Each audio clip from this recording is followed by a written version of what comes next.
A very good evening from myself, from the Periodontic Society, and from the South African Dental Association. We're privileged to have a very well-known speaker tonight, and I'm going to give you some more background just now. Just a few house rules, please. Please refrain from using the raised hand. Please use the Q&A section for your questions, and they'll be answered at the end. Your CPD certificates will either be loaded onto the SADA platform, and if you're not a SADA member, you will be able to create a profile for yourself and then access your CPD certificates yourself. The evening tonight qualifies for 1 CEU.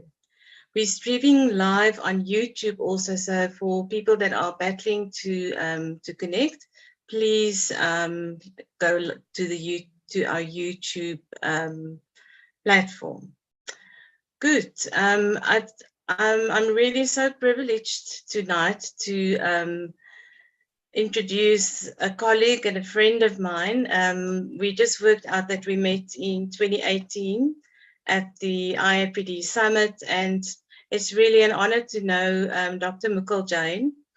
Dr. Jain is a pediatric and a preventive dentist from India, and he's got a master's degree from the Pacific University, and he runs an exclusively pediatric dental practice in Mumbai. What's very important to us is that, and I'm proud to say that Dr. Jain has launched also his product in our country, but he is the founder of the company Kids E Dental, which we all know very well now. It's recognized by Government of India under the India Startup Products. He is the inventor of the world's first pediatric smart zirconia crowns, the Kids E crowns, and the Preformed space maintainer, E space maintainers. He's also author of the chapter of zirconia crowns in pediatric dentistry in the textbook by Dr. Nicole Marwa, the 4th edition. And he has conducted more than 100 CDE programs on various pediatric topics, nationally and internationally. And Dr. Jain, we're very privileged to have you. Thank you for being part of this event, and good luck. I give over to you. Thank you, madam, for the beautiful introduction. I'll share my screen now and I'll start with my presentation.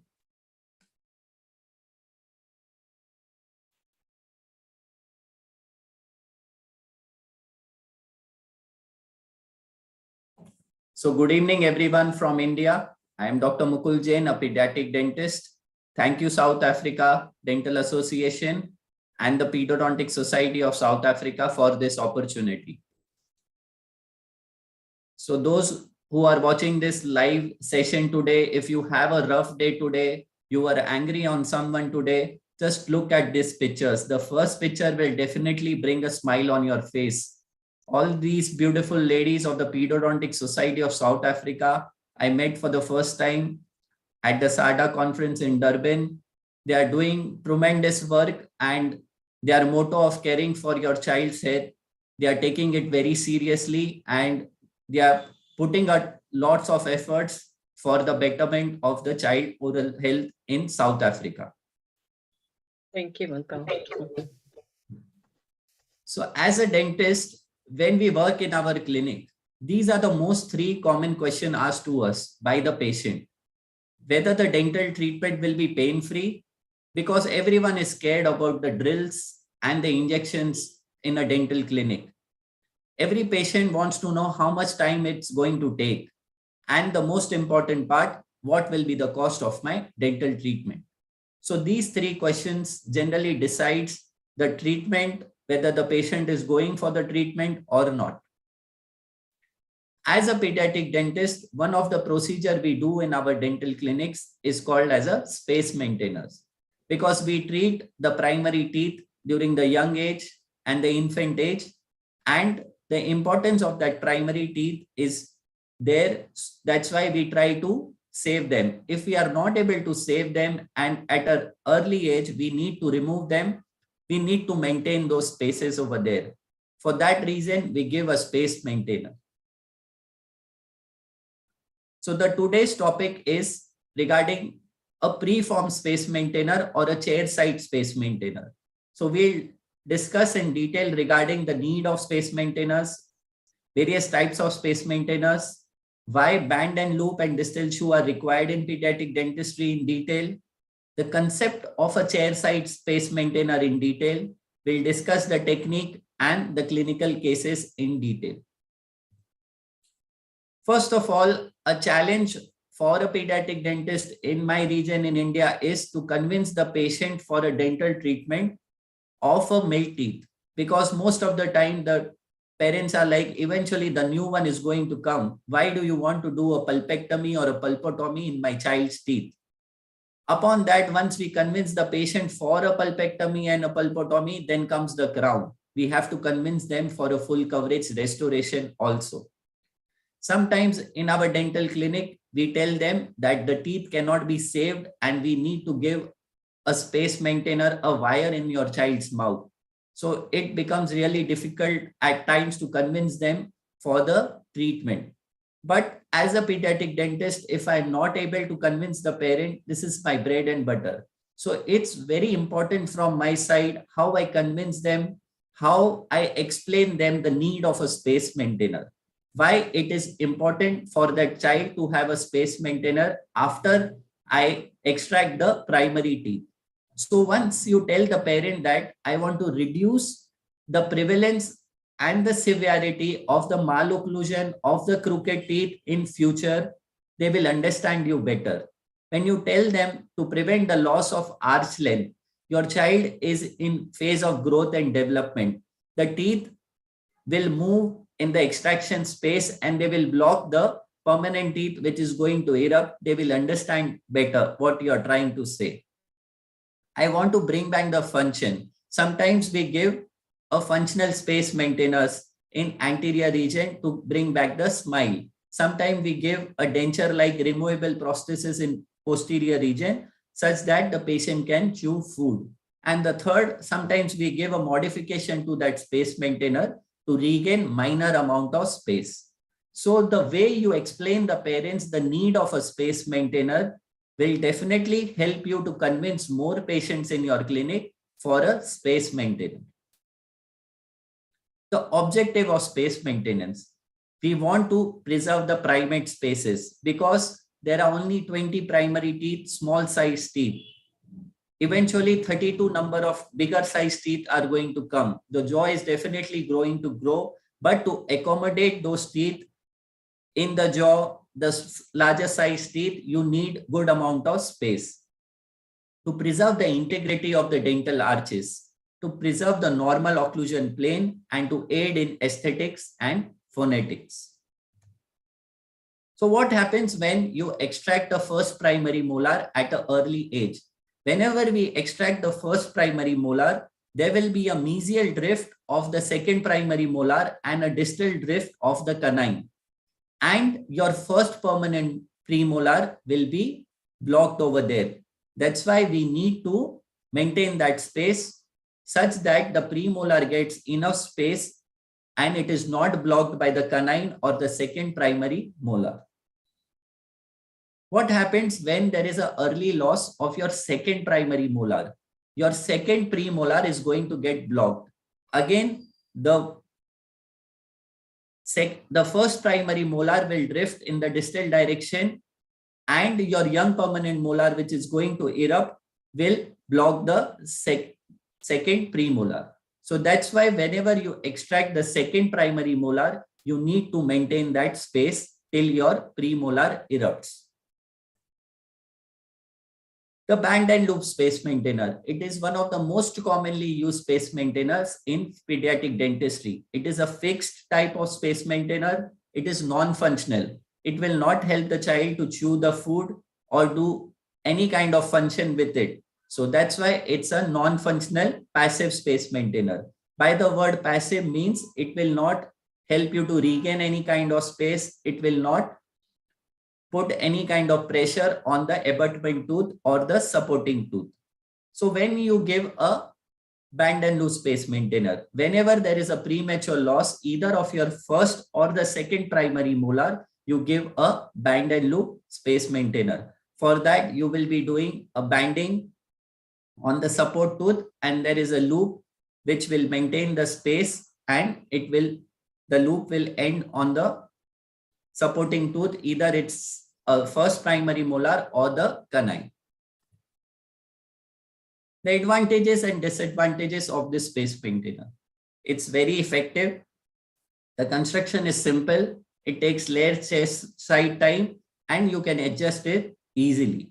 But the disadvantage includes it's a 2-visit space maintainer. In your first visit, you do the banding of the tooth, you take an impression, you send it to the lab, the laboratory will fabricate the space maintainer for you, they will send it back to you and you will cement it back. There is a shoulder joint of the wire to the band that can have a failure in future. There is a frequent shoulder joint failure we see in our day-to-day clinics. There can be injury to the soft tissues over there. The banding procedure can lead to decalcification if the patient is not able to maintain the oral hygiene properly. It's a non-functional space maintainer, as I mentioned previously. And it is limited to one tooth extraction. Sometimes we give a long span band and loop also when there is a premature loss of your both first and the second primary molars, and you do your banding on your permanent tooth. But the stability of such appliances is questionable. Sometimes there is an early loss of your canine. Then the whole concept of that band and loop space maintainer is lost over there and it's a complete appliance failure. What are the ideal requisites of that loop? The ideal requisite of that loop should be more than 8 millimeters, so that if the patient is not routinely coming for the checkup and follow-up and the premolar erupts over there, the wire should not come in the way of the eruption of the premolar. The loop should not restrict the physiologic movement of the adjacent tooth. The loop should not impinge on the soft tissues, and it should be in approximation to the alveolar ridge, such that there is no food accumulation over there and there is no discomfort to mucosa, to the tongue, and the child can take care of the oral hygiene properly. At the same time, it should not come in the way of any kind of function in the mouth. The next kind of space maintainer today we will be discussing is the distal shoe space maintainer. So whenever your second primary molar is lost, you have to extract it before the eruption of your young permanent molar. That means the child is 6 years or younger. That time, to guide your young permanent molar in the proper position, in the proper direction, you give a distal shoe space maintainer. The shoe part of that space maintainer will guide the young permanent molar in the proper direction without blocking the second premolar. The distal shoe space maintainer has few contraindications. One of them is a systemic disease that can affect the healing, that is the diabetes mellitus. And whenever the patient is on prophylactic antibiotics like heart diseases, in such cases, there is a risk of secondary infection. That's why the distal shoe space maintainer is contraindicated. Whenever there is inadequate abutment due to multiple loss of teeth, whenever there is poor patient or parent cooperation, and there is a missing permanent first molar. Coming to the topic of today and discussion, that is the concept of a ready-made space maintainer or a preformed space maintainer or a chair side space maintainer. The concept makes your work easy. You can complete your space maintainer in single sitting. Nowadays in pediatric dentistry, we are doing much of our work under sedation. By the word sedation, I mean is general anesthesia, nitrous oxide sedation or IV sedation. In such scenario, I cannot tell the patient that in this sitting of my sedation, I will do the banding procedure and I will give one more sedation just to cement my space maintainer. You cannot justify such a treatment. So you need something which is which can be completed in a single sitting, which is a ready-made form of a space maintainer. In a preformed space maintainer, there is no laboratory work. You don't need to take impressions. Taking impressions in a child mouth again is a challenge. At the same time, you are dependent on the laboratory, whether the laboratory will make the wire properly, whether they have poured the impression properly, there were no air bubbles. Dr. Jain? Yes. I'm so sorry to interrupt you.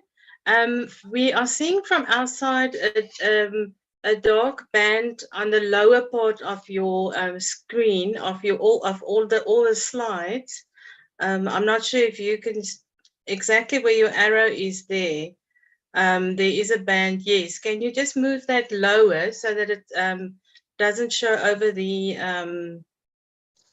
over your slides? Is it there on your side? I see when you moved with your mouse just now, it did move a little. So if you can move it lower so that it's below the slide. Can you see what I'm saying? Yes, I got your point. I'm trying to remove it. Okay. So we tried from our side and we couldn't do anything. So unless you want to, go out of the slides and go in again, would that make a difference? I think this tab will remain as it is.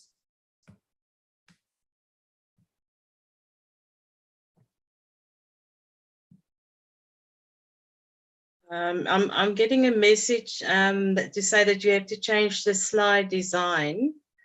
I'm not sure if that can be done now or if that is something that we haven't experienced this before. It's only that black band you are telling, right? Yes, it's a big long black band and a smaller black band.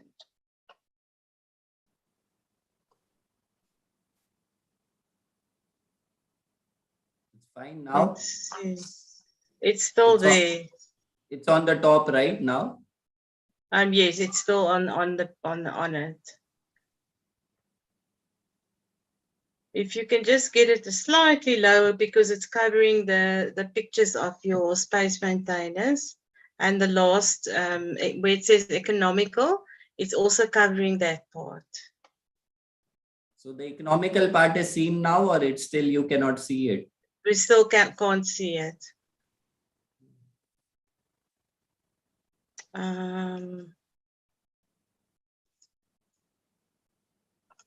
To change the slide design. Let me see. We apologize for this. Let's see if we go in and out. That does look better. Let's see. One of our lecturers says that she thinks you should change the design. Let me see.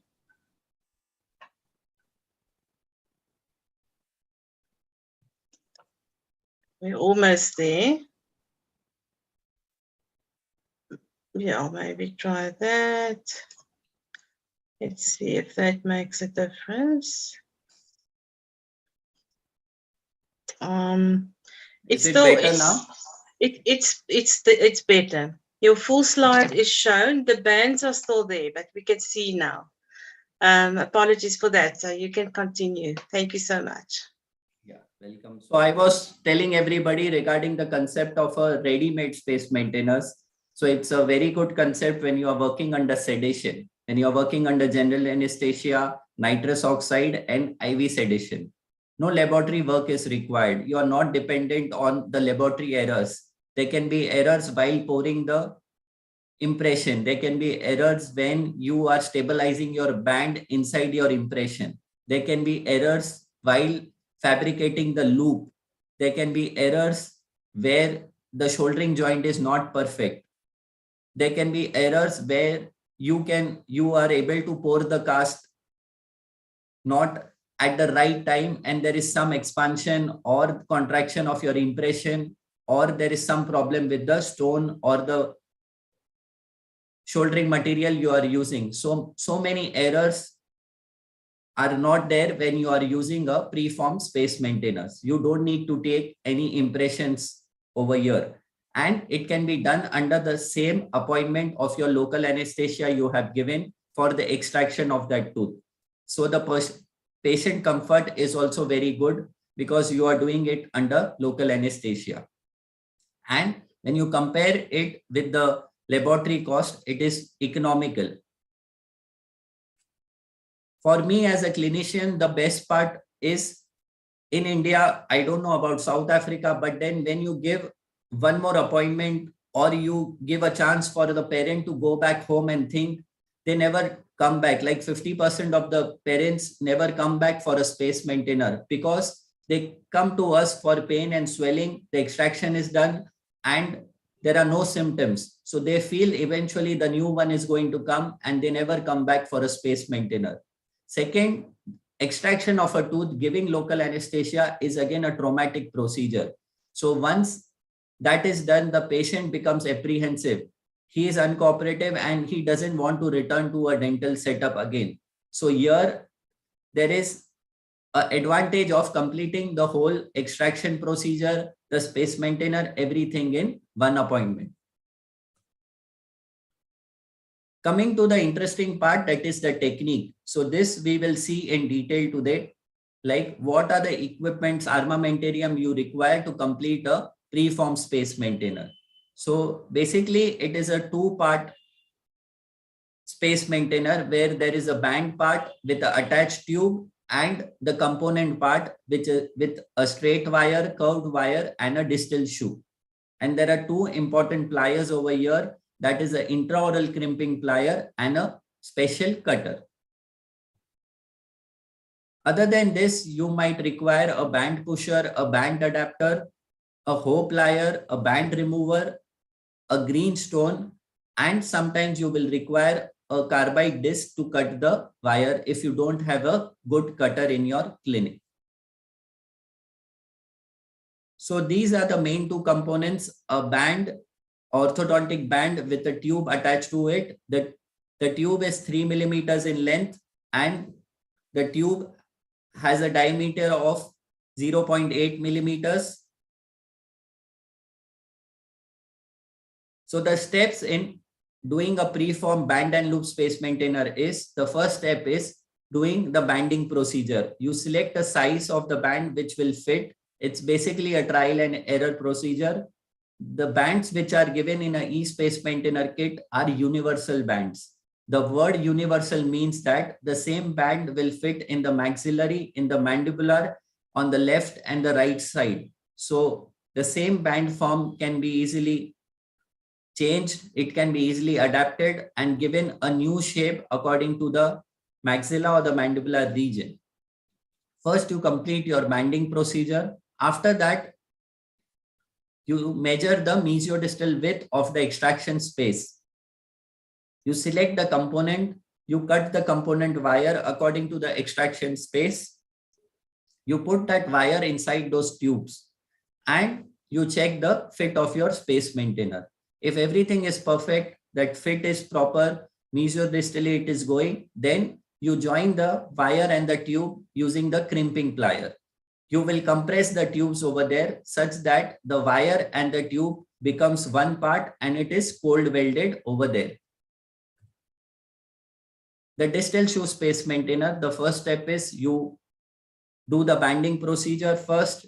You select a proper size band. You use a band adapter to adapt the band on the buccal and the lingual aspect.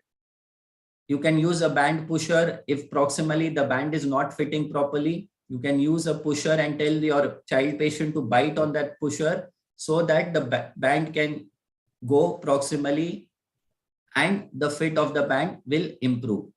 After that, you measure the extraction space, you cut the wire, you put that wire inside the tube and you take a radiograph to check the position of your distal shoe with the reference of your young permanent molar which is going to erupt. If everything is perfect, your distal shoe is touching the young permanent molar properly, it is going to guide it properly, then you crimp the wire and the tube.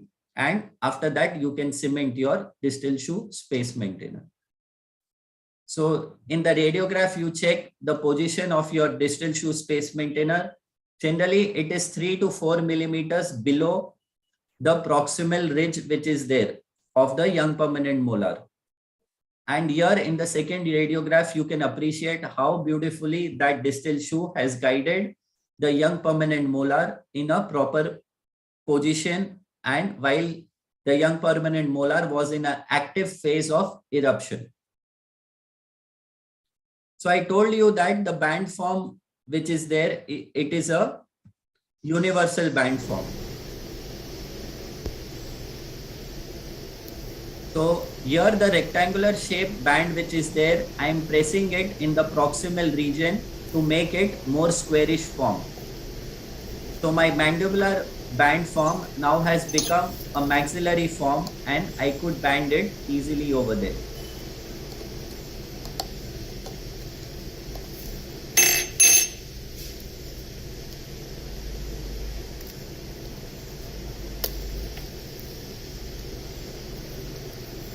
You can use a spoon excavator. If the fitting of the band is good, you can remove it using your spoon excavator. Now the same band I am trying to fit it on the contralateral side.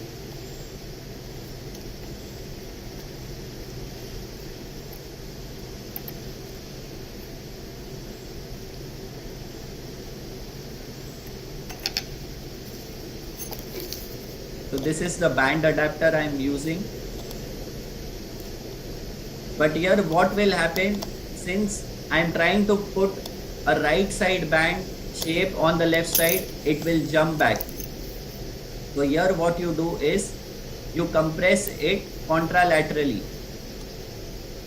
and now the band will fit properly over there, and you can adapt it with the help of your band adapter.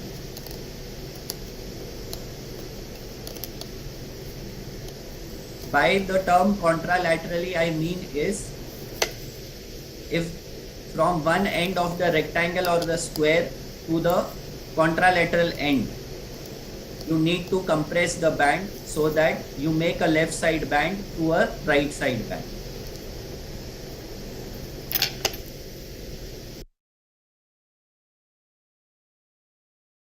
One more thing over here is the component part. So the wire one you see over here is one end of the wire is longer than the other end. If such a thing is there, you won't be able to put the wire inside the tube.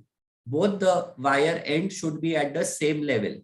The second wire seen on your screen is not parallel. Both the ends are not parallel. In such a case scenario also, the wire will not go inside the tube easily. So both the wires should be parallel to each other and should be cut at the same level. Then only the wire will go inside the tube nicely. If sometimes you get some kind of a resistance to put the wire inside the tube, you can use a hoe plier to apply little pressure and completely insert the wire inside the tube. Why do you need a special cutter to cut the wire? When you cut a wire, there is some kind of a flesh or a blur around the wire. If such a thing is present, then this wire will not go easily inside the tube. You need a 90-degree cut while cutting the wire. So if sometimes you cut the wire and the wire is not going inside the tube, you check for those flesh or the blur which is around the wire. You can use your greenstone burr to smoothen the end so that the wire can easily pass through the tube, and you can check the fit of that space maintainer inside the child's mouth after you completely insert that wire inside the tube. This is a video demonstration of how to do that preformed space maintainer step by step.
Hope now things are clear to you. So now we'll discuss few cases of preformed space maintainers. Here there is a lower D extraction, abandoned loop on the lower E.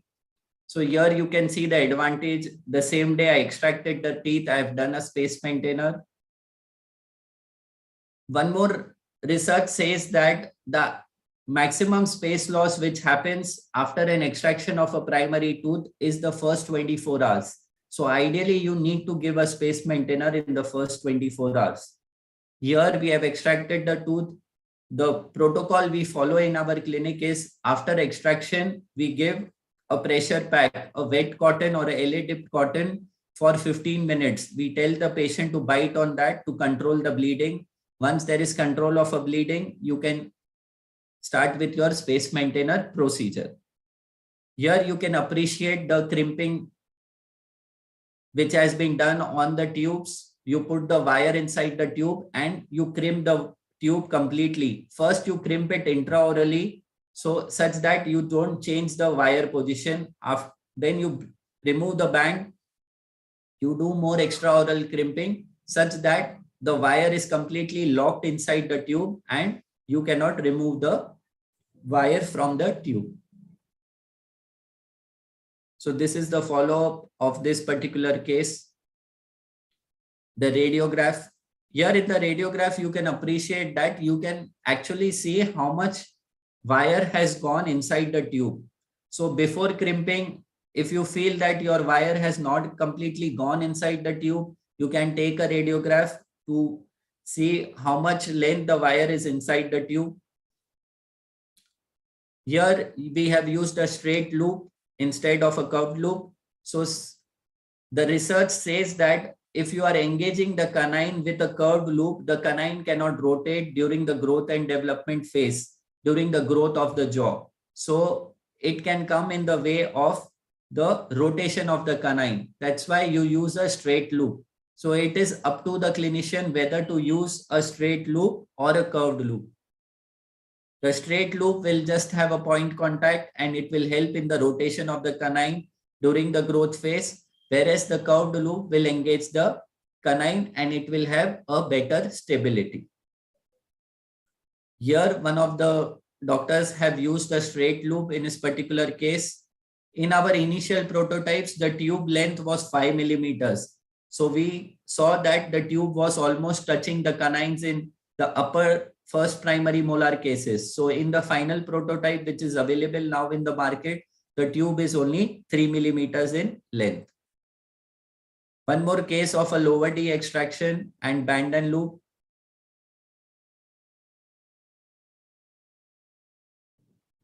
Here you can appreciate the crimping joints over here, immediate extraction. You can do the space maintainer and you can cement it. One more case where the lower E was extracted and the space maintainer has been given. Here the lower D was extracted, a straight loop has been given and the crimping joints you can appreciate over here. A case of distal shoe space maintainer. In this particular case, the E had to be extracted. The depulpectomy was done, a crown was done, and over that, the banding was done. After that, you do your banding procedure, you insert your distal shoe, you take a radiograph to confirm the position of your distal shoe. Then you cement the band. In the follow-up, you can see the young permanent molar in the next 8 months has been properly guided over here to erupt and not block the second premolar. A band and loop case of one of my colleague, he has given one more criteria to measure the mesiodistal space. So according to him, the extracted tooth itself can be used to measure the mesiodistal space and that much wire can be cut. One more case of band and loop space maintainer over here.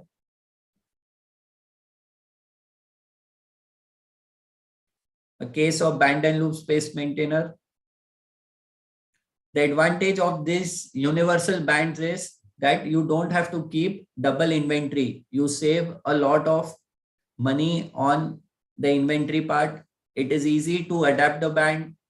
You just need to use a good band adapter. You can make a squarish form or a rectangular form. For the lower molars, a rectangular form, and for the maxillary molars, you can make a squarish form just with the press of your 2 fingers. A case of distal shoe space maintainer in the upper arch. One more distal shoe case in the lower arch. A distal shoe space maintainer in the lower arch after the extraction of the second primary molar. So again, a distal shoe space maintainer, if you do it using the old technique, so there are many disadvantages, because you have to measure the space and you have to give the position of the erupting young permanent molar by measuring it on a IOPA.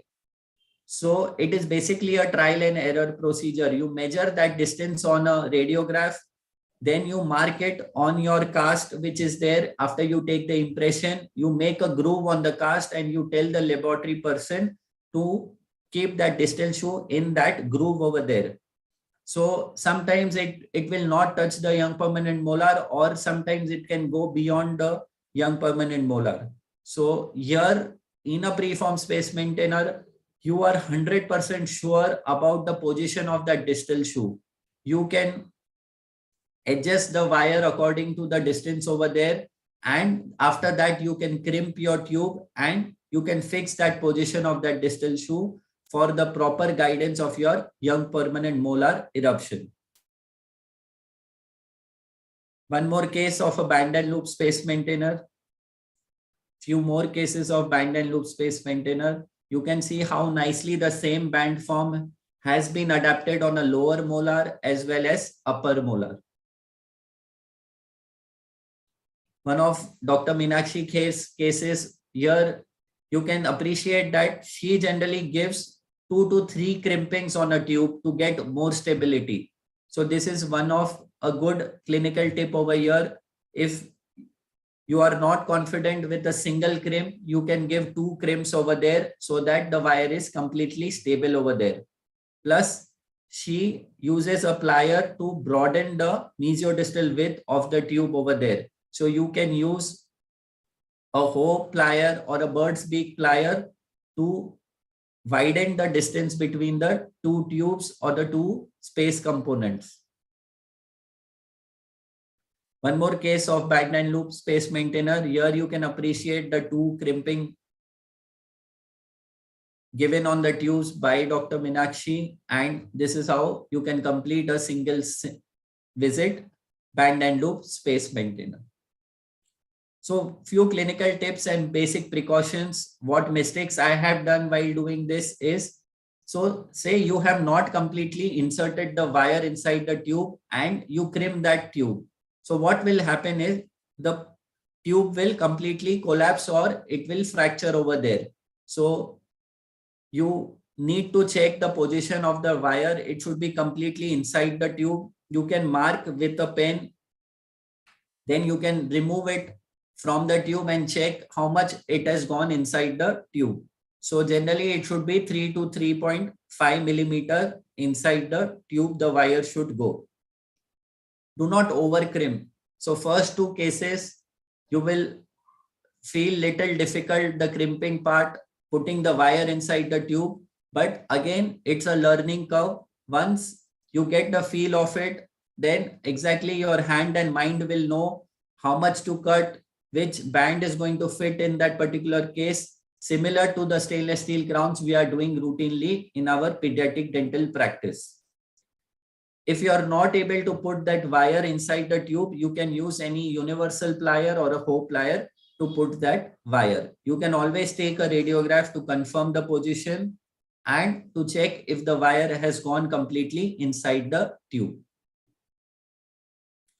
So preformed versus the customized one. Definitely the preformed has many advantages, like you can complete in one sitting. There are no impressions. Ideally, you should give a space maintainer in the first 24 hours because the space loss is going to happen that time. When you compare with a customized one, this is more economical. You will end up doing more number of cases in your practice with this kind of treatment option because you will convince more number of patients. There are few adverse effects. There can be a dislodged, broken or a lost appliance. If the patient is not able to maintain oral hygiene properly, there can be plaque accumulation. There can be caries. There can be a damage to the successor tooth if there is some failure of the joint. There can be an undesirable tooth movement if there is some change in the position of your appliance and the patient has not come for a checkup. There can be a tissue trauma and pain. So a regular follow-up is a must for such a kind of treatment. And one of the effect I have seen is you do the space maintainer after extracting the tooth. So sometime in a 3 months, 6 months and a 9-month follow-up, what you see is the space maintainer, the loop part, the half part of the loop, you will see some kind of gingiva covering it and the healing of the tissue will occur on the space maintainer, on the loop part. But not to worry, when the premolar is going to erupt, you can easily remove that space maintainer under local anesthesia. On the recall appointments, here everyone must be thinking regarding the mesiodistal width of this loop over here. Ideally, the textbooks, our dental schools have taught us that it should be 8 millimeters. Definitely, this is a disadvantage of this appliance, but like any other dental procedure, preformed space maintainers also will require a routine recall checkup.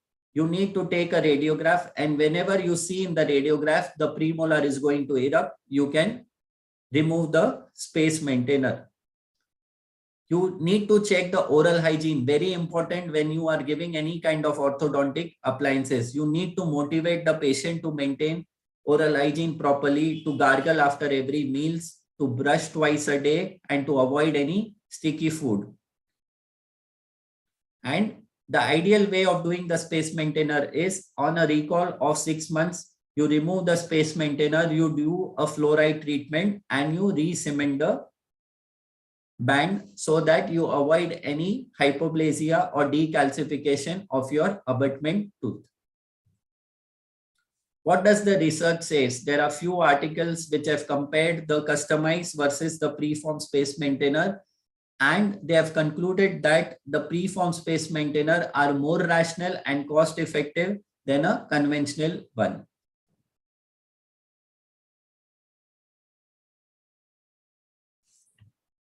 Thank you so much everyone for your patient listening. According to one of my inspiration, he has given this quote, that is, it always seems impossible until it's done. So thank you, SADA, for this opportunity. Every one of us in the past 2 years have gone through tough time, whether it was Corona, the aerosol, our practices were not doing good. South Africa went through a difficult phase of this Omicron. It came to our part of the world also. But I think in the next 2 or 3 months, everything should be fine and we will be back to normal. This is my email ID. Any one of you have any questions, you want any research articles, you want to discuss anything with me, I am always available for you. Thank you so much for your patient listening. And again, thank you, SADA and the Pedodontics Society of South Africa for this opportunity. Any questions we can take up now? Thank you, Dr. Jain. As normally, your lecture was incredible, and I think we've all learned a lot. I'm going to start with the questions. The first question is the space maintainer necessary if the permanent teeth is going to erupt within the next 6 months or even within a year? There is a second part that says, do you remove it when the permanent teeth is pushing out? And that you already answered that you do remove it. Not when it's fully erupted, but when you can see it coming through the tissue. That's when you remove it. So very good question. So generally this happens when the young permanent molar is erupting and you have extracted your second primary molar. So you need to give something called as a reverse band and loop space maintainer. So a reverse band and loop space maintainer is you will band your first primary molar and your loop will guide your erupting young permanent molar. So definitely you need to give a space maintainer to guide your young permanent molar, so such that it doesn't erupt in a mesial direction because it is in an active eruption phase.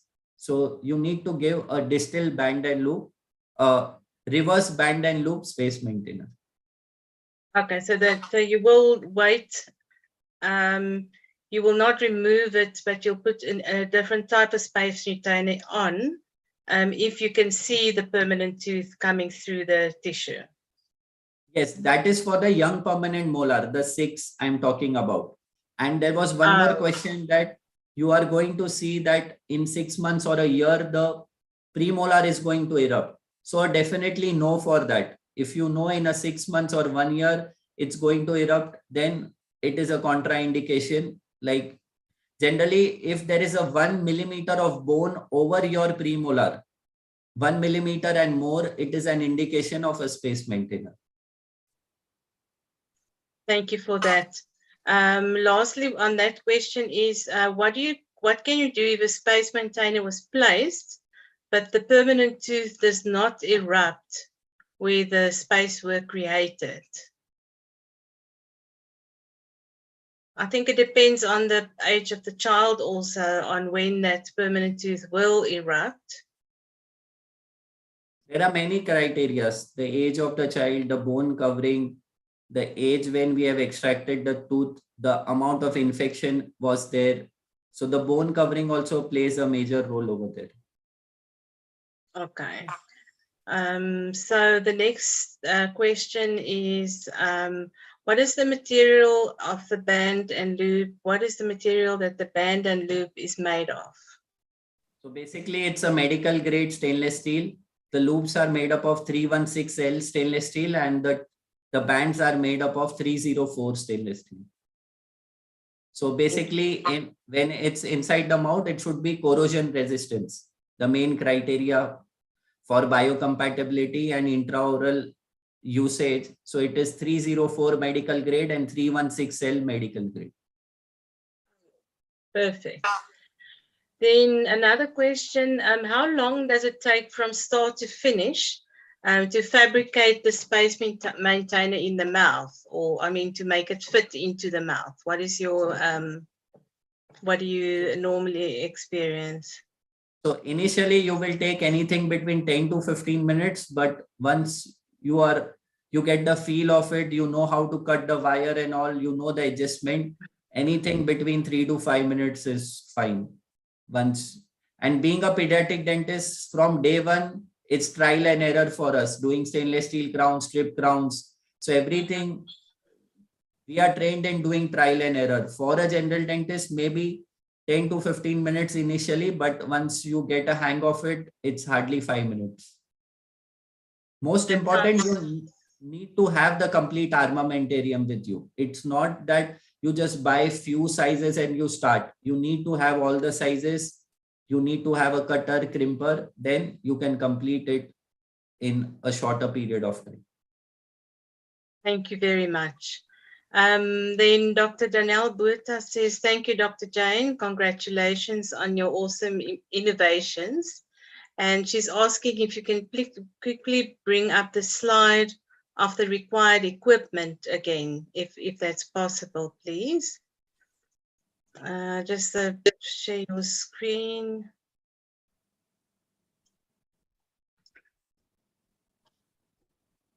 Yes, there you are, the required equipment. Okay, so that's the crimping tool. If you can just go through that again, please, Dr. Jain. Just mention what? Um, So okay. basically, it's a kit of bands with the tube attached. The tubes are attached using a laser welding procedure. The tubes are 3 millimeters. The bands are universal. That means the same band can fit in maxilla, mandible on the right and left side. The band sizes are from 24 to 42. The 24 to 29 will fit on the first primary molar. The bands from 30 to 35 will fit on the second primary molar. The bands from 36 to 42 will fit on your young permanent molars. Other than this, there is space components. Those are straight wire and curved wire for your band and loop space maintainer. And there is a distal shoe for your distal shoe space maintainer. Other than this, you need a special cutter to cut the wire at a 90-degree without any blur. And you need a special crimper to join the tube and the wire. Thank you very much. Then the next question is, where in relation to the crown of the unerupted first permanent molar should the tip of the distal shoe be on the radiograph? Should it be above the CEJ, or is the extension depth of the distal shoe always the same, regardless where the 6 is? So generally, I also mentioned that the marginal ridge, it should be 3 to 4 millimeters below the marginal ridge. The distal surface of the young permanent molar, it should be 3 to 4 millimeters below the marginal ridge. Okay, so it's always in the same position then? Yes. Then the young permanent molar will erupt and the distal shoe will guide it accordingly. Okay, great. Then is it advisable to use a separating elastic before, so that the band can easily be placed interproximally after the extraction, or do the bands generally fit in quite easily with the band pusher? Yeah. And does the child cooperate with the pressure? Sorry. Yeah. So it in primary dentition, generally you have open contacts or loose contacts. So it's never a problem where you need to put elastics. Generally in permanent dentition, there are tight contacts. So there you might require elastics before the fixed orthodontic treatment. Here for the space maintainer, you won't require any kind of elastics. Okay, so it will just push through when the child bites on it. And what is your, does the child cooperate with the pressure? Do you, yeah. Yeah, but is it anesthetized? It's always anesthetized if you've removed a tooth. But let's say it's a case where there is no anesthetic given. Will the child tolerate the bite of the? Yes, definitely. No issues with that. Okay. Another question from Dr. Begas. How do you compensate for occlusion factors during sedation scenarios? That is a difficult one, when the child is not able to bite down properly. So here the band and loop and distal shoe are not functional space maintainers. Anyhow, they are not going to come in any occlusal contacts. And your marginal ridges and all are your guide for any kind of sedation. So I think it will never come in any kind of, and as we have seen in our crown cases where we keep the occlusion high in Hall's technique, or in sedation, we give full coverage crowns also. So a growing child, again, the periodontium is very forgiving. If say there is some high point, the growing child, it will adapt to the new position and the occlusion will settle down without any problem in the TMJ or discomfort to the patient. That makes sense. Thank you, doctor. The next question, what type of cement have you been using to cement the space maintainer? And is the blood glass on? And then is the blood not contaminating the cement after the extraction? Yeah, so the best is to use a glass ionomer, which is both hydrophilic and hydrophobic. And it's the best cement you can use for a space maintainer. One more advantage is fluoride release. So it can prevent any kind of secondary decay to help in prevention of hypoplasia. It can work in a moist environment also. So if you are using any kind of a resin cement to cement a band, the blood contamination can be a factor. On the subject of the cementation, I saw the one where you cemented the band over a stainless steel crown. So do you cement the stainless steel crown first and then the band over also Yes. with glass ornament cement? Yes, yes, yes. Okay. All right. There was another question. Um, So do you get a lot of dislodging of the retainers, like when the kids chew and the retainer comes loose? Do you have a lot of those problems? So 20% you can expect 10 to 20% because depending on the lifestyle of the patient, what kind of patients. So it's our job to give them the post-operative instructions to not to chew on lollipops or caramel popcorns. So, but then these days how children are and how parents are. More important, the parents should understand. So Yes, GIC works yes. good over there, but then there are few things you will always see some kind of complications in dental treatment. So 10 to 20% you can expect some kind of dislodgement and you can re-cement it back. Okay, all right. Then I had one more question. You mentioned the follow-up of the of when the patient has to come as, let's say, every 6 months. So is it difficult to remove that space maintainer after 6 months with the band So, remover? How do you do that? no, it's very easy with the help of a band remover. So it has a plastic component which will stay on the occlusal surface, and the other part of that plier will be in the cervical part of the band. So, and what protocol we follow is it's not always we'll remove the band. It depends on how the patient is maintaining his oral hygiene. So if we see some amount of plaque, food debris over there, he's not maintaining, we see some kind of signs of hypoplasia, cement dissolution is there, then we remove the band, we do the fluoride treatment and we re-cement it back. Otherwise, it's not a mandatory protocol to remove it and re-cement it. If he's maintaining it properly, the cement is in place, then it's just a routine checkup for him and a radiograph. Okay, so you don't remove it as a rule, only if you Yes. see there is caries involved or there's a lot of plaque or it's not in Or place. cement dissolution is there, some kind of cement, like there is some dead space between your band and the tooth. Okay. And then I think those are all the questions. I hope I haven't missed anything. If I have missed, then please email SADA or the Periodontic Society of South Africa. I would first of all like to really thank Dr. Dr Jain.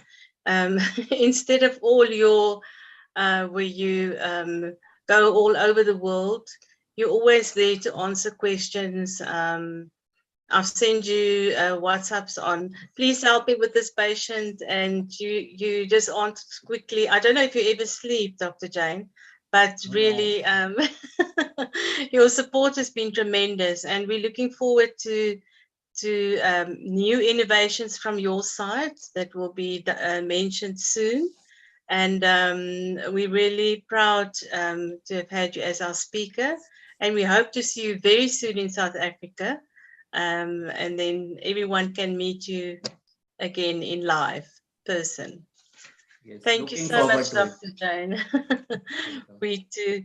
I have a few announcements that I would like to end off. First of all, we have changed our name from the Periodontic Society of South Africa last night at our AGM. So the new name will be South African Association of Pediatric Dentistry, which fits in better with how the rest of the world basically name their associations. But we will definitely give you more information on that. Upcoming events, please be aware. On the 28th of February, we have SADA and South African Pediatric Dentistry Society event. It's Children's Oral Health Month, and it's periodontal health in children. And it's Dr. Michaela Beetge. And believe me, there's a lot of problems, pediatric patients with perio. So we're looking forward to that. On the 1st of March, SADA and Henry Schein Dental warehouse have a tooth whitening and aesthetic dentistry with Dr. Mark Bowles. I would like to end off to invite you to all the Pediatric Dentistry Society's events. They're always fun, but they're always very, very interesting, and you always learn a lot. And we have a breakfast and breakfast coming up on the 26th of March in Cape Town and in Pretoria. We have Paths and Pedis on the 28th of May, which I'm not going to say what it is. It's a very, very good lecture. Then we're privileged to be at SADA's conference with them on the 26th to the 28th of August. And then on 19th of November, we have a Minute to Win It year-end function, which I can promise you is going to be not only fun, but you are going to meet a lot of your colleagues, and we just look forward to meet you. We would really like to invite you to become members, to go onto our website. We would also like to make use of this opportunity to thank SADA and Marilisa and her team for inviting us to be part of Oral Health Month for Children. And we have some huge upcoming projects in Oral Health Month in March, which we'll keep you updated on our social media. And that is it from my side. Thank you very much, Dr. Jain. Just again, there's many notes in the note boxes and in the people thanking you for your lecture. We really thank you for that. And that's it from our side. Thank you very much, and we'll see you again. See you, everyone. Good night. Take care. See you. Thank you. Thank you, everyone. Have a good evening. Good night.